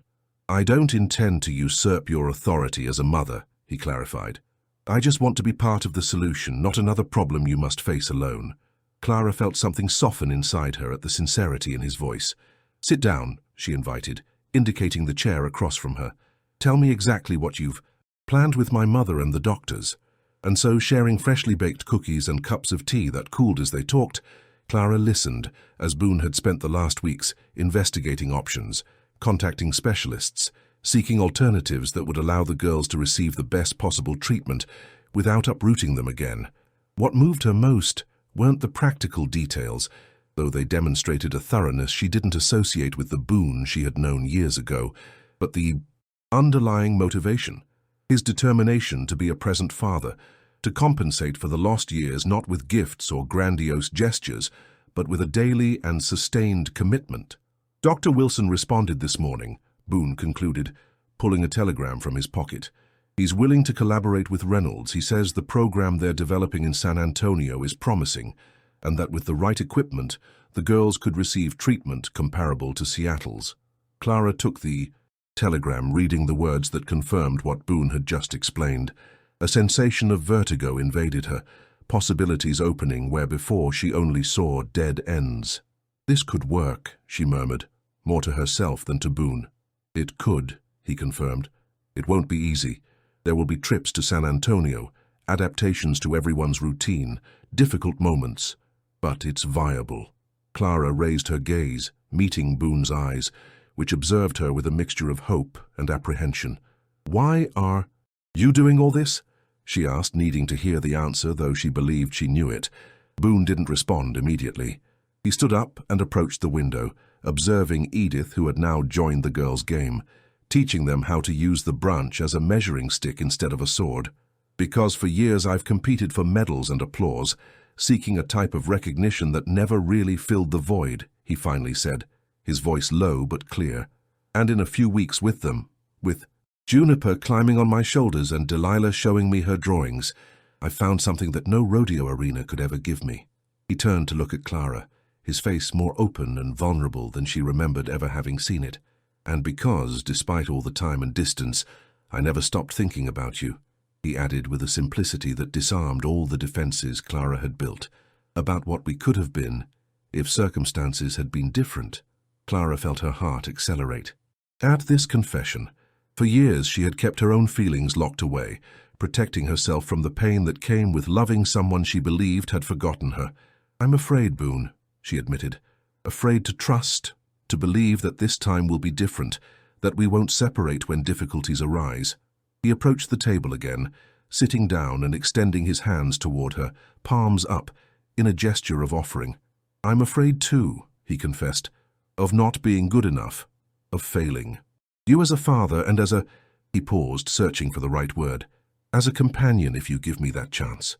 Clara observed Boone's extended hands, weathered by years of work and sun, but also capable of such gentleness when braiding the girls' hair or teaching them to correctly hold the reins. Slowly she placed her own hands on his, feeling the familiar warmth she had always associated with security, despite all the reasons she had to think otherwise. "I can't promise it will be easy," she said. "We have much to rebuild, much trust to recover." "I'm not asking for easy," Boone responded, his fingers intertwining with hers in a gesture that seemed to seal a silent pact. "I'm just asking for a chance to show you day by day that the man I am now can be the father our daughters deserve, and the companion I should have always been for you." Through the open window, Juniper and Delilah's laughter floated to them, mixing with Edith's voice, telling them a story about the walnut tree, how it had been planted by Clara's grandfather when she was just a girl, how it had survived droughts and storms, growing stronger with each adversity. Clara felt that something inside her, something that had remained frozen for years, began to thaw under the heat of those joined hands, and the promise of a future that, for the first time in a long time, she dared to imagine shared. Dawn found Clara sitting on the cabin porch, wrapped in a shawl against the morning chill. In her lap rested Delilah's drawing notebook, which the girl had forgotten the night before. She leafed through the pages with reverence, marveling at the talent her younger daughter demonstrated at such an early age. The drawings, made with colored pencils and sometimes with simple pieces of charcoal, captured scenes of daily life on the ranch, with a sensitivity that went beyond mere representation. There were sketches of Juniper riding a horse, of Dusty Rose grazing under the sun, of Boone working in the corral. But what most moved Clara were the family drawings, the four of them together during dinner, walking along the path to the stream, sitting under the stars the night they camped to observe a meteor shower. In each of these drawings, Delilah had captured something more than figures and landscapes. She had managed to depict connections, the way Boone inclined his head when listening to Juniper tell her adventures, how Clara unconsciously leaned against him when they observed the night sky, the small gestures of affection that had become part of their daily interaction. "They're good, aren't they?" Boone's voice startled her. She hadn't heard him approach, absorbed as she was in her daughter's drawings. He sat beside her on the porch steps, morning coffee steaming in his hands. "They're extraordinary," Clara responded, carefully turning to a new page. "She sees things that most wouldn't even notice." Boone nodded, leaning to better observe the current drawing, a representation of the old mare Dusty Rose next to her newborn foal, an unexpected miracle that had occurred the previous week, to the amazement of the veterinarian who had predicted the mare would never fully recover. "My mother drew like that," he commented with a note of nostalgia in his voice. "She saw connections where others only saw separate objects. Delilah has inherited it, although she never knew her grandmother." Clara felt a knot in her throat. Boone's mother, Eleanor, had passed away 2 years before. She arrived in Dry Creek. She knew her face only from faded photographs and through the stories that Boone occasionally shared. "I would have liked to know her," she said sincerely. "She would have liked you," Boone responded, taking a sip of coffee. "You had her same way of planting your feet firmly on the ground, but keeping your eyes on the stars." Clara smiled at this description, continuing her exploration of the notebook. Upon reaching the last pages, she stopped, surprised. The most recent drawings were different, more detailed, more intentional. They showed the ranch transformed with new structures that Clara didn't immediately recognize. "What is this?" she asked, pointing to a 2-story building with wide windows that appeared in several drawings. Boone studied the images, equally surprised. "It looks like a school or something similar," he responded, pointing to details Clara hadn't noticed. Small figures of children around, a corral with horses, what seemed to be a medicinal garden. "But nothing like this exists on the ranch." At that moment, the door opened silently, and Delilah appeared, in her white nightgown and hair tousled from sleep. Seeing her notebook open in her mother's hands, she showed not anger, but an expectant shyness. "They're my dreams," she explained, sitting between the two adults. "What I see when I close my eyes." Clara exchanged a look with Boone, both intrigued by this revelation. "What is this building, sweetheart?" Clara asked, gently, pointing to the most elaborate drawing. "It's the Healing Horses School," Delilah responded, as if it were the most natural thing in the world, "where Dad teaches children to ride to feel better, and you heal them when they're sick." Boone held his breath, visibly impacted by the description. Clara then remembered a conversation they had had weeks ago when discussing possible futures. Boone had mentioned in passing his interest in equine therapy, how he had observed the calming effects horses had on the girls, especially on Delilah during her most difficult days with the illness. "How do you know about this?" Boone asked with genuine curiosity. "Did someone tell you about schools like this?" Delilah shook her head, her expression completely serious. "I saw it here," she responded, touching her chest over her heart, "like when I draw something before it happens." Clara felt a chill run down her spine. It wasn't the first time Delilah had shown this peculiar capacity for anticipation. In El Paso, she had drawn the Dry Creek house before Clara mentioned their possible return, had sketched Boone's face with surprising precision without having ever seen him in person. "Can you tell us more about this school?" Clara asked, putting an arm around her daughter's shoulders. Delilah nodded, her face lighting up with enthusiasm. During the next few minutes, she described with surprising detail how this place would function. Children from the surroundings would come for therapies with the horses. There would be a garden where they would grow medicinal plants, a workshop where they would make saddles adapted for riders with special needs. While the girl spoke, Clara observed Boone's expression gradually transform from amazement to genuine consideration, as if he were visualizing this possibility, evaluating its viability with each new detail Delilah provided. "Do you think it's silly?" the girl finally asked, perhaps perceiving the reflective silence of the adults. "No," Boone responded firmly, taking her small hand between his. "I think it's a vision, Delilah, and sometimes visions are gifts that show us paths we hadn't considered." He looked at Clara, a silent question in his eyes. She nodded slightly, understanding what he wasn't expressing in words, that perhaps in their daughter's imagination they had found a direction that combined their respective talents and passions in a way that would benefit not only their family, but the entire community. "Could it be real?" asked Delilah, hope evident in her voice. It could, Clara confirmed, remembering the recent conversations about the clinic, about future alternatives. In fact, it fits perfectly with some plans we were considering. At that moment, Juniper appeared at the door, rubbing her sleepy eyes. "What is everyone talking about without me?" she asked, with that indignation that only a 6-year-old girl can manifest when feeling excluded. "About dreams that could come." "True," Boone responded, extending his arm to include her in the family embrace, "and about how sometimes the best ideas come from those who see the world with new eyes." Juniper settled among them, immediately interested in her sister's drawings. While the girls animatedly discussed details that could be added, Juniper insisted on a slide from the barn, an idea that Clara gently vetoed. Boone and Clara exchanged looks over their heads. "It could work," he murmured, excitement barely contained in his voice. "Equine therapy is gaining recognition, and with Edith's clinic and Dr. Abernathy as a medical complement, a way to combine our skills," Clara completed, seeing how the pieces fit together. "Your experience with horses, my medical training. A new beginning," Boone added, his hand finding Clara's over the girl's shoulders. "One that we would build together, from the foundations." Clara felt her heart expand at this possibility. For weeks she had struggled with the decision. About Seattle, divided between professional opportunities and her daughter's emotional well-being.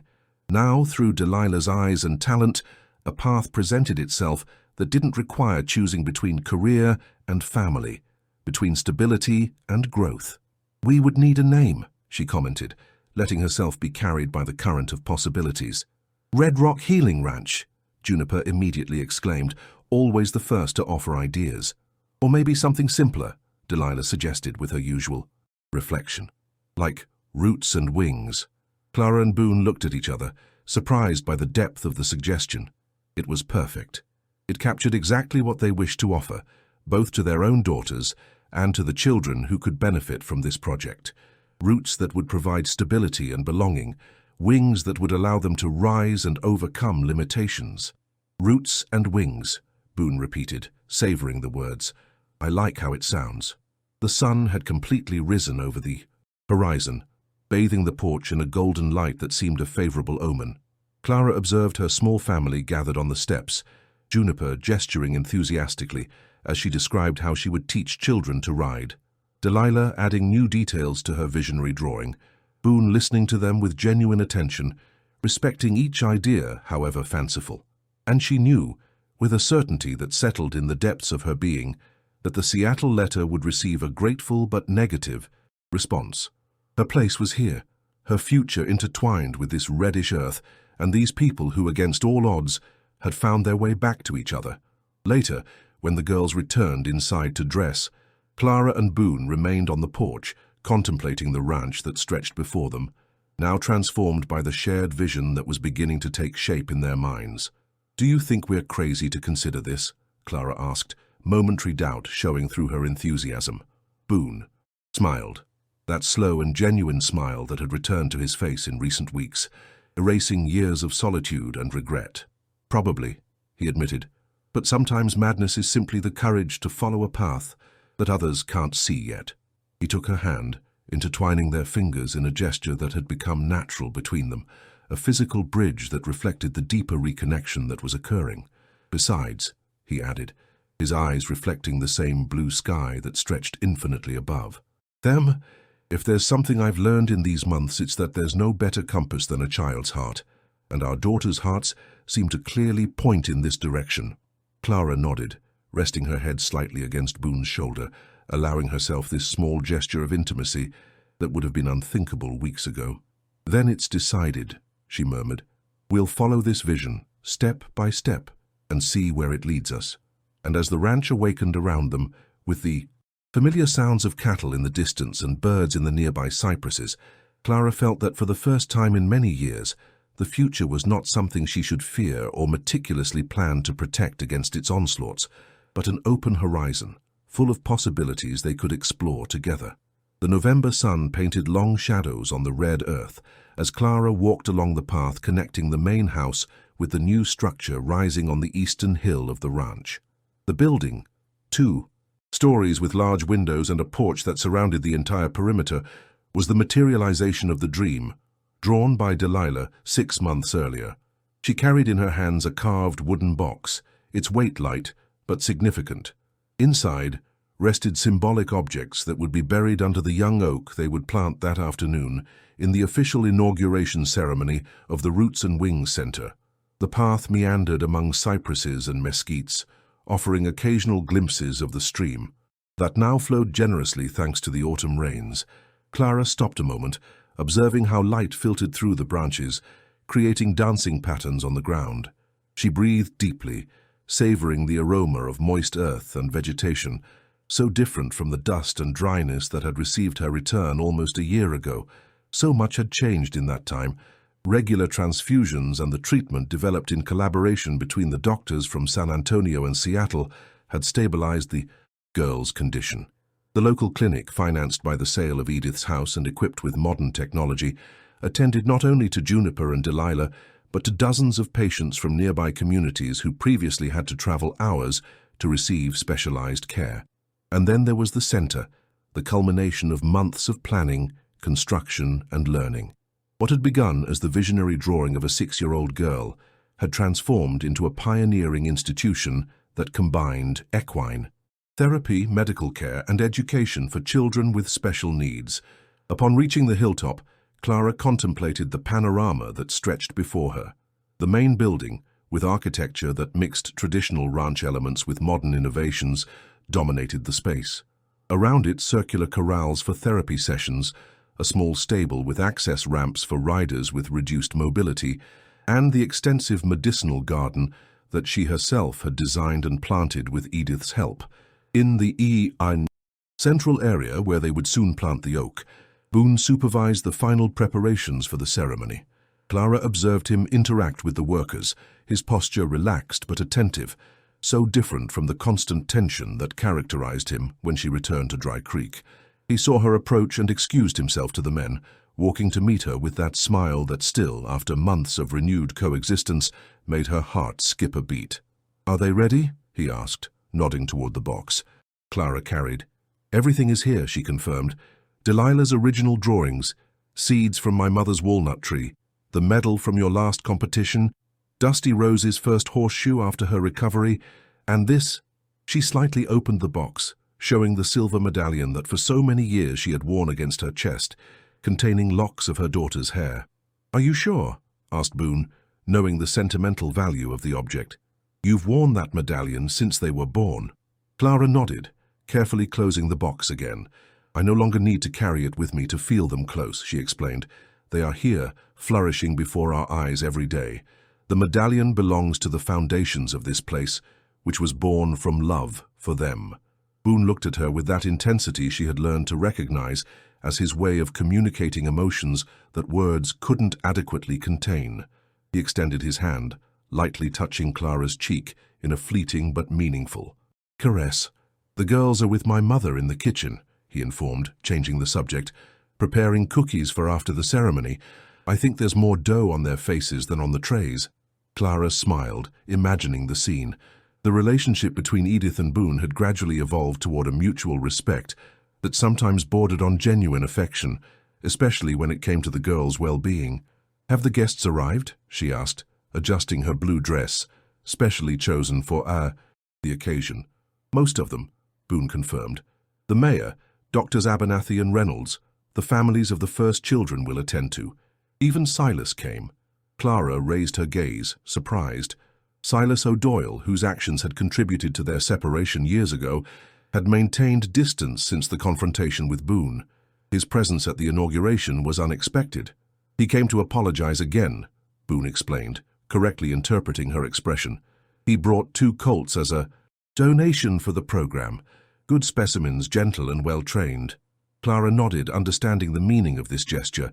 In a place like Dry Creek, apologies often took tangible forms rather than verbal ones, and Silas's gift represented not only regret, but also support for the new path Boone had chosen. "It's a good start," she commented, willing to finally let the past rest.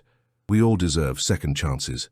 Boone smiled, recognizing in her words the philosophy they had adopted as the Foundation of the center, the belief that healing was possible, that past mistakes didn't define future potential. We should join the others, he suggested, offering his arm to Clara. The ceremony will begin soon. They walked together toward the central area, where a circle of rustic chairs had been arranged around the space where they would plant the oak. The guests conversed in small groups, creating a soft murmur that contrasted with the ranch's usual silence. Clara noticed the looks of approval and curiosity that followed them as they advanced. For many of those present, the transformation of Red Rock Hollow and the reconciliation of the couple had been events observed with interest throughout the year, part of the local folklore that would be commented on for generations. Dr. Reynolds, a man of distinguished appearance with premature grey hair and fine-framed glasses, approached to greet them. He had traveled from San Antonio for the occasion, bringing with him the latest results of the girls' tests. "They're extraordinary," he commented after the initial greetings. "The combination of pharmacological treatment with outdoor therapy has produced improvements that exceed our most optimistic expectations." Clara felt gratitude expanding in her chest. Favorable medical news never ceased to move her, especially after so many years of uncertainty about her daughter's future. "Does that mean they will eventually be able to stop treatment?" asked Boone, expressing the hope they both harbored. The doctor smiled, adjusting his glasses in a characteristic gesture. "It's premature to ensure that," he responded honestly. "But if they continue responding like this, it's possible that in a few years the transfusions will be reduced to annual sessions and eventually, who knows? Medicine advances constantly." He exchanged a few more words with them before excusing himself to greet Dr. Abernathy, who had just arrived with his wife. Clara and Boone continued, receiving the guests, thanking them for their presence and briefly explaining the vision of the center to those who weren't yet familiar with the project. The Dry Creek community, initially skeptical about such significant changes to the traditional Cartwright Ranch, had begun to show enthusiasm as they saw the possibilities the center offered: jobs for locals, specialized care for their children, a source of community pride. The arrival of Edith with the girls caused a small stir. Juniper and Delilah, dressed in identical green dresses and ribbons in their hair, ran toward their parents with the inexhaustible energy of childhood. Their cheeks, indeed stained with cookie dough as Boone had predicted, shone with excitement for the event. "Everything is ready," announced Juniper, practically jumping. "Grandma says it's time to begin." Delilah, more reserved but equally enthusiastic, approached Clara and handed her a carefully decorated envelope. "For the treasure box," she explained. Solemnly, a new drawing of how this place will be in the future. Clara took the envelope, moved by the gesture. She opened it briefly, glimpsing a colorful drawing that showed the center years later, surrounded by grown trees and full of smiling children. She added it to the wooden box, along with the other symbolic objects. With a gesture from Boone, everyone took their seats in the circle. Silence gradually descended as he positioned himself next to the small oak that waited to be planted, its roots carefully wrapped in moist burlap. "Thank you all for joining us on this special day," he began, his voice clear and serene, carried by the gentle afternoon breeze. "Roots and Wings is born from a shared dream, from the belief that the deepest healing occurs when we connect with the earth beneath our feet and, at the same time, dare to imagine broader horizons."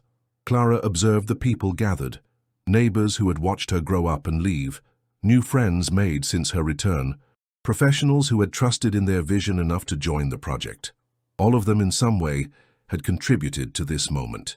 "This center," Boone continued, "will be a place where children with physical and emotional challenges will find not only treatment but also dignity, joy, and a sense of possibility, where horses, those animals that have been companions to humanity for millennia, will serve as bridges toward trust and connection." He gestured toward Clara, inviting her to join him. She stood up, holding the wooden box, and walked until she stood by his side. "Before planting this tree, which will grow alongside our project," she explained, "we will bury this box containing objects significant to our family and the history of this place, symbols of our past that will nurture our future." Juniper and Delilah approached, taking their places next to their parents. Boone held the small oak while Clara and the girls dug a hole deep enough for the box and the tree's roots. When the hole was ready, Clara gently deposited the box at the bottom. Each family member added a handful of earth, a simple but powerful ritual that symbolized their shared commitment. "With these roots," said Clara, her voice clear in the expectant silence, "we also plant our hopes for the future, a future where every child, regardless of their circumstances, can find both the security of belonging and the freedom to grow." Boone carefully placed the oak over the buried box, holding the trunk while Clara and the girls filled the hole with fertile soil. When they finished, the four remained beside the newly planted tree, their hands joined in an intimate circle within the wider circle of the community. For Clara, the moment contained a perfection she would never have imagined possible a year ago, when she returned to Dry Creek, carrying the weight of her daughter's illness and the fear of rejection. She looked at Boone, whose eyes reflected a similar peace, as if he too had found answers to questions that had tormented him for years. A gentle movement caught her attention at the edge of the clearing. There, silently observing the ceremony, was Dusty Rose with her foal, now a strong and healthy yearling. The old mare, whose recovery had marked a turning point in her relationship with Boone, seemed to contemplate the scene with approval, like a witness to the cycles of healing and renewal that had transformed the ranch. "To conclude our small ceremony," Boone announced, addressing the gathering again, "I would like our daughters, Juniper and Delilah, the true inspirations for this project, to say a few words." The girls, surprised but visibly pleased by the invitation, stepped forward. Juniper, as always, took the initiative. "Welcome to Roots and Wings," she exclaimed with overflowing enthusiasm. "We're going to have many horses and children and adventures, and everyone will be happy here." Her spontaneity provoked smiles and murmurs of approval among the attendees. Delilah, more reserved, waited for silence to return before speaking. "This place was in my dreams before it existed," she said with that seriousness that seemed to transcend her age. "But now it's here, real, because dreaming it together made it stronger. Thank you for believing in our dream." A moved silence followed her words. Clara felt tears coming to her eyes, not of sadness, but of fullness, of gratitude for the path traveled and the one that stretched before them. Boone extended his hand toward her, a silent invitation that Clara accepted by intertwining her fingers with his. With the girls in front of them and the community around them, they formed a picture that perfectly captured the essence of what they had built together. Not just a therapy center, not just a family business, but a space of possibilities where past and future met in a present full of promises. While the guests approached to congratulate them and the celebration officially began, Clara contemplated the small oak they had planted. Someday it would be a majestic tree, extending its branches toward the sky while its roots deepened in the earth that guarded their most precious treasures. Like themselves, rooted in this reddish earth that had witnessed their separation and their reunion, their pain and their healing, but with gazes raised toward horizons that expanded with each dawn, with each new possibility discovered, with each heart transformed by the work they were just beginning. And in that moment, under the infinite Texas sky and surrounded by the people she loved, Clara knew with certainty that she had found her place in the world. It wasn't Seattle or El Paso. It wasn't a renowned hospital or a prestigious position. It was this space created with love and purpose, where both she and Boone could offer the best of themselves, where their daughters could grow strong and secure, where the past wasn't a burden, but a foundation upon which to build something new and beautiful. The wind whispered among the branches of the nearby cypresses, gently swaying the first leaves of the newly planted oak. Juniper and Delilah now ran among the guests, offering freshly baked cookies. Boone conversed with the mayor, animated gestures underlining his explanation about the center's future programs. Clara breathed deeply, absorbing the scene, storing it in her memory as one more of the treasures that time could not snatch away. The medallion she had carried against her heart for so long now rested underground, along with other symbols of their shared journey. She no longer needed that physical reminder of her daughters, of her connection with them. Now that connection was alive, flourishing, evolving every day in ways that not even Delilah, with her gift for visualizing futures, could have completely drawn. It was a story that would continue to develop, chapter after chapter, with roots that sank into the past and wings that extended toward a future full of possibilities. Like a seed that finally finds fertile ground after being carried by turbulent winds, Clara had returned home, not to the physical place, but to the inner certainty of belonging. of being exactly who she should be, where she should be, and as the sun began its descent behind the distant hills, bathing the ranch in golden light, Clara allowed herself to simply exist in the fullness of the moment, knowing that, whatever happened in the coming days, the roots were now strong, the wings were spread, and the flight was just beginning.